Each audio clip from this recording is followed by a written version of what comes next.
Let's watch a cartoon about a guy with a small stature, a big reputation, and a robot brother.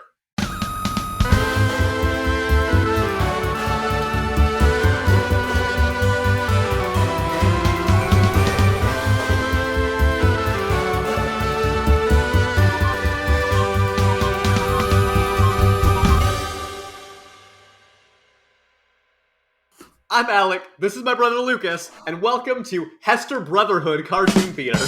Today we are watching Fullmetal Alchemist Brotherhood. This anime novice that knows, I'm starting to know a little bit, but I don't know very much about anime. My brother is here to save me, and he is going to teach me all about it. Lucas, can you tell me about the anime we're watching today? Wait! Lucas, stop everything. Like and subscribe, please. There you go. This is the second iteration of the televised version of Fullmetal Alchemist.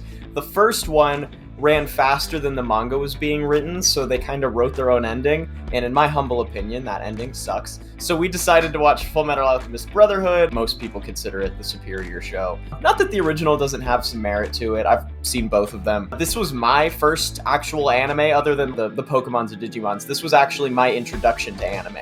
Dude, I actually didn't know that. Yeah, when I was in high school, my friend Jacob, shout out to Jacob, I don't know if you're going to watch this, but if you do, he was like, Lucas, you need to watch anime. And actually, at that time in my life, I was like, dude, anime's dumb. Anime's for nerdy people. I'm literally wearing an anime shirt. I'm like, no, dude, I'm not gonna watch this. And he's like, I will force you to watch this show. I watched the first 2 episodes, and I was actually like, oh, I need to keep watching this. And we watched like 10, I think, that first day. And I was like absolutely hooked. I watched the whole thing. I binged it, both the original and then afterwards Brotherhood. And I love it. To this day, it's one of my favorite anime. We only watched the first 2. I only had Alec watch the first 2 for this conversation because it kind of encapsulates a lot of the meaty background of our main characters and kind of the situation. Without further ado, let's have Alec describe the show in 30 seconds. Oh, no.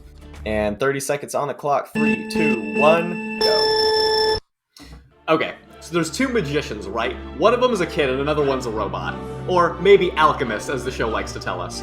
They do some fancy things where they draw like this circle, and that's alchemy. And you can cast a spell with the alchemy. Oh, except for this guy, because he can do it with his mind. Everybody else has to do it with their hands. They've got to draw stuff, but not this guy, because he had a traumatic experience where he went to an otherworldly realm and was able to internalize the power. How'd that go?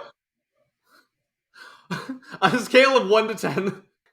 I was like a 2, I would say. Ooh, yes, I got a point. For those who have seen this show before, they're probably laughing hysterically. For those who have not and are watching it along with me, I probably just made them way more confused. So would you be able to give an actual summary of the show that we just watched? Alchemy is the power system of this universe. And the way that alchemy works, you have transmutation circles, which are these circles that you draw that have different shapes in them, that allow you to do these energy transference spells. They're not really spells, it's not magic, it's all science. The way that you'll see throughout the show is that it's all very scientific, because the only thing that's happening is you're taking resources and redistributing them. You're not creating anything, there's nothing that's added.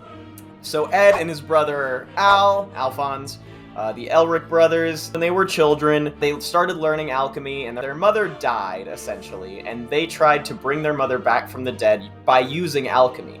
So they took all of the resources that a human body is made out of, took their mother's ashes, took what they assumed would be a fragment of her soul, which was a dumb idea. They're kids, though. They're trying this like crazy, bring their mother back from the dead process. And it goes horrifically wrong. Alphonse would have died, but what you'll end up finding is that Ed actually binded his soul to that suit of armor. So that suit of armor was nearby when they were doing that spell, and he took some of his own blood from his leg that he lost, made a circle, and then did a really complex soul-binding transmutation. Most of the plotline actually doesn't really have that much to do with that. In the end, this ends up being a very political show. Interesting. Okay. Yeah, it has a lot to do with the military. So in the first episode, you see the freezing alchemist try to destroy Central. We learn a lot more about why that happened And kind of as a transition to get us talking a little bit more about the show beyond just the background, I've got a few questions lined up for you for these first few episodes. Well, after the first part of the test, I think that I'm very well equipped to do well here. Yeah, exactly. Yeah. I did pay attention. I might have taken some creative liberty there and been a little bit of loosey-goosey, but I think I'm going to do pretty well on the quiz based on what I watched. We'll see. Okay. Well, audience watching this, tell me how you do with these questions. What's your... Did you get an A? Or whatever? I don't know. I am the anime teacher. Class is in session. Bitches. What is the law of alchemy? Oh! It's basically like every reaction has an equal and opposite reaction, except in alchemy form. Or if you're trying to take something, you must give something equal in return, basically. Shoot, what's the exact quote? If this was a school quiz, they'd fail you. But I think the education system sucks, so I'll give that a pass. Yes! It's the law of equivalent exchange, is what they call it. That's it, yes. It's like entropy, second law of thermodynamics, actually. It's all related to that kind of stuff. What is special about Ed's transmutation? You actually already answered this, kind of. So because he, during this near-death experience with his brother when they were trying to save their mom, he had this crazy encounter with this god-type creature who introduced themselves as a god, basically, and got to go through this insane portal where he just got to see a ton of secrets of the universe that no human should probably ever see. As a result of surviving that experience, it seems as though that's the reason that he is able to do alchemy without drawing it out. He can just harness the power. Pretty close. The one thing I'd correct you on is that you said he uses his mind, but he doesn't. He does this. And they didn't explain it really, so I won't dock you any points for that, but he's actually creating a circle with his body. Oh, that's so interesting. I bet that's going to be explained later, too. And in our top 10 favorite places, this Gate of Truth that he went to in that episode was one of my favorite places. We'll learn more about how that works, kind of. That's right. Okay, wow. That gives me so much extra context that I didn't know when you were talking about that the first time. Do you remember the war, or the event, that the Freezing Alchemist was referencing when he was trying to freeze over Central? All I remember about the Freezing Alchemist is that he had a very specific point of view and sense of justice and morality. So he definitely felt like what he was trying to do was a good thing. And when he went to a jail and tried to pick up this guy called the Crimson Alchemist, he basically said, yeah, Crimson Alchemist is like, nah, I killed people because I wanted to. It wasn't for any reason. So the Freezing Alchemist is like, all right, never mind, I don't want to save you then, and he walks away. Showing that he has some sense of a moral code. I'll be honest, I don't remember anything about a war, but I assume that his sense of morality is perhaps tied to this story. Would that be safe to say? So you don't remember the war? No.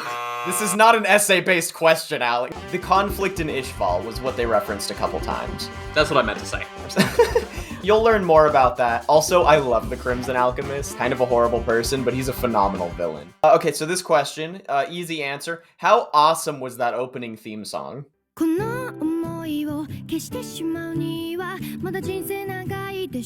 Oh my god, let's talk about the theme song, actually, because I totally wrote that down. Cool. Yeah, I did love it, and not just because of the music, but because of the sequence. That's actually the thing that I loved the most about it. Oh yeah, I saw the animation.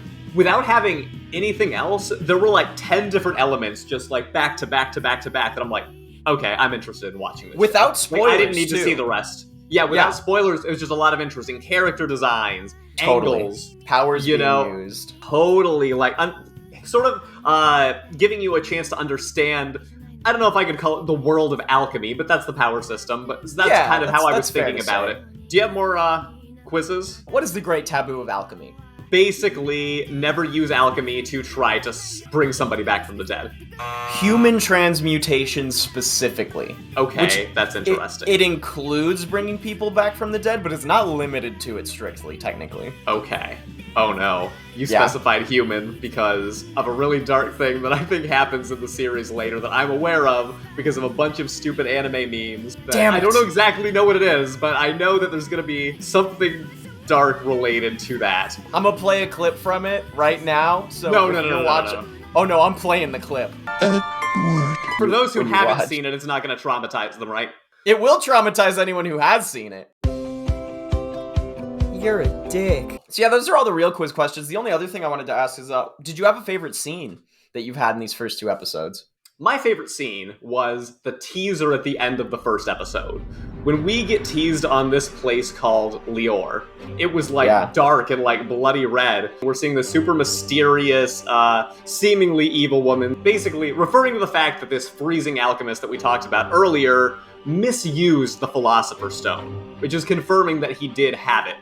Then she talks to this character called Gluttony, telling him to try to chew slower. And I had a maybe weird theory that there might be some characters relating to the 7 deadly sins, and perhaps gluttony is one of those. The vibe that Lior gave me definitely could have lent itself to something like that, and I think it would be cool. I love it. Man, watching this show again, I love it so much. I've seen this show all the way through like 15 times. What? Dude, yeah. I can't watch something through twice. Do you think that's a you thing, or is that like a serious testament? I mean, 15 times, I think no matter what, that's a testament to the show. I have not seen a lot of stuff all the way through. Now, granted, this show's not like super long. Wait, how long is Fullmetal Alchemist Brotherhood? It's like 68 episodes, I think. Oh, okay, that's not crazy. I'm getting through My Hero Academia, the first episode that we covered, and that's got like 100 episodes now, so this would be a quicker watch. So, Lucas, I want to give you a couple of just really quick takes that I had. The theme song was one of them, but also the music sounds like Kingdom Hearts to me. Ooh, okay. I like that comparison. There's like a lot of similarities between the Final Fantasy universe, I think, and the Fullmetal Alchemist soundtracks, at least in the beginning here. Another hot take, the lightheartedness threw me off a lot. Because again, I was wondering, yeah. I know that this is a dark show in certain parts. One time, like years ago, I watched an episode of Fullmetal Alchemist late at night. I just caught a random episode, and I just remember it being super funny. And I think I just caught one that happened to be more lighthearted like that. I told people that, they're like, oh, don't get comfortable. Like, you're gonna cry, like, just as much as you laugh or whatever. Well, you know, as far as the darkness of this show goes, it has some moments that are definitely very dark and dramatic, but it's not like Death Note. You know, and you've seen Death Note now. The tone is different. And it's good that it does that, because if it just was like full on dark all the time, it'd be too heavy and it'd be a downer, you know? And the way that they play with philosophy in this show, it lends itself towards a more, we need the darkness to make the light moments lighter. And vice versa, you know? Like, the darkness has meaning when you have these awesome, happy moments, too. With Death Note, you expect it to be dark the whole time, so nothing really surprises you about the gravity of the darkness. Not that Death Note isn't an awesome show, but it's the tension of the plot that makes that good. And with this, the dark moments hit you harder because you have light moments and happy moments, and the characters are working for something positive. Yes. And I think that the way that they create that dichotomy is partially what brings this show so much life. Wow, okay, I could not agree with you more, because my biggest takeaway was I really like the contrasting light and dark. I don't enjoy sitting through a bunch of really dark stuff, but I just don't like the dark, somber tone and sitting through something that never makes me feel any type of good way at the end. But I love some contrast, dude. I can take some darkness in good, lighthearted contrast as well. I'm having fun with it at the same time that I'm experiencing emotion from it. And in that way, a show like that resembles more of life to me than something that just decides to be pure darkness, or so happy that you never get any kind of feeling from that either. I expected this to be darker, and I liked that it had a mix. I really did. I just really want to quickly mention, I really liked this character, Lieutenant Hughes. I thought that he was really funny and light, and I enjoyed that. And then I think these characters, Riza and Winry, we didn't get much of them either, but... Riza, dude. I love Riza. I like Winry too, but Riza's like so awesome. Yeah, Riza and Mustang are like my favorites in this. These first 2 episodes gave me confidence that there's some very awesome characters that we're going to get to know across the course of the series, so I liked that too. The other thing that I was thinking is, you know when people say the thing like, oh, cartoons are for kids? The thing that we sort of dispute in this show, in a lot of our other episodes. Yeah. If I was to show a person any cartoon who decided to make that statement, I think this would be my first choice, these 2 episodes, based on everything that I've seen. This show proves why animation is only for kids, because people have socially constructed it to be that way. You want to know whose first anime this also was? Who? Our mom. What? No way. I showed Mom this whole show, and she watched it all the way through and loved it. I didn't realize that she had seen all of it. That's amazing. Yep. I was like, Okay. because I was watching it in high school, and I'm like, and that was the first time I rewatched it. I watched it all through with her, and she's like, this is amazing. And I'm like, anime's different. And that's when this whole reality started dawning on me that, like, oh, animation in Japan is actually, like, more like what I like to see. Well, and again, though, that's because they have created, like, their style of animation in a different way than we have. There's no reason that America could not make amazing cartoons like this that used animation in a beautiful way that a live-action series couldn't. We just don't do it as much because our culture hasn't lended itself that way yet. But we think that we're in an animation renaissance right now. I believe so. You and I are really trying to create something here where we can bring in cartoon fans, new and old, to get on board with where animation is heading. And that's what cartoon theater is all about. And I feel like this show is not only very symbolic of that, but an amazing reminder for people to like and subscribe so that they can join that cartoon universe with us. We're creating a community right as we speak. We are here to build hype. And there's a lot of shows on YouTube that you'll see that are like, what I hate about this thing. And you know, they're gonna probably get more views than us just because, like, marketing psychology says that the more you capitalize on conflict, the more likely it is people are gonna watch your stuff, and that's why the news is popular. Sorry, everyone. But if you want to be on a hype train and just get excited about stuff instead, that's gonna be our angle. We're not gonna lean into the hate because that's not a life that we want to live. Yes, so I'm actually happy to plug the Hester Bros Cartoon Theater Discord. There will be a link that we have in the show in the description. Definitely go join it. People who are fans of our show can talk about stuff, and obviously we'll drop in and, you know, have little gatherings as well, so you can talk to us and we can talk about the shows that we like. And talk about general animation too, just stuff that you like. We want to bring cartoon fans together and really, like, hammer home this cartoon community thing. Join us on that universe, guys. This is going to be super fun, and I love where we're headed. And the only rules of sitting in the audience of the Hester Bros Cartoon Theater are just be nice. When you see someone say that Goku would lose in a fight to Saitama, I know you want to punch him in the face. I understand. I understand. But you just chill, man. Like, it doesn't matter. Just relax and just be like, hey, man, that's a valid opinion. I respectfully disagree. And outline your opinions. That's it. It's so easy, man. It's really so easy. That just shut the fuck up and just be nice. Incredible. Well, I agree with you. I like to end every episode of My First Anime by saying whether I would continue watching the show or not. This is an absolute yes. I can't wait to continue watching it. I think it is a real work of amazing animation and art, and maybe we'll cover it again in the future as a result of that. So, definitely. Like I said before, like and subscribe. Check out the social medias. Thank you, everybody. I'm blown away by where we're at right now. I really am, and it's pretty awesome. It's pretty awesome. Yeah. And we'll see you soon. Peace, everybody.